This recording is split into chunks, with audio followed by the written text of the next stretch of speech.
Sosok Pak Tarno memang mudah diingat karena penampilannya yang super nyentrik. Bukan cuma karirnya yang melejit, kisah cinta Pak Tarno juga sukses mencuri perhatian.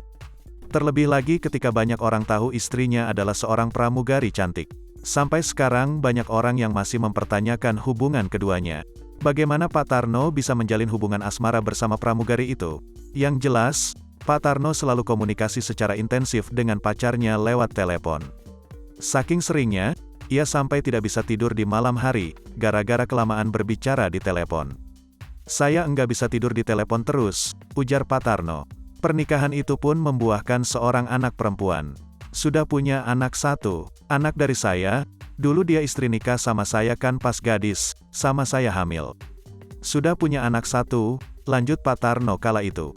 Pak Tarno bersyukur karena sang anak berpenampilan seperti sang ibunda. Master of Traditional Magic tersebut bersyukur lantaran penampilan sang buah hati tak mirip dirinya. Pak Tarno mengatakan anaknya itu lebih mirip ibunya.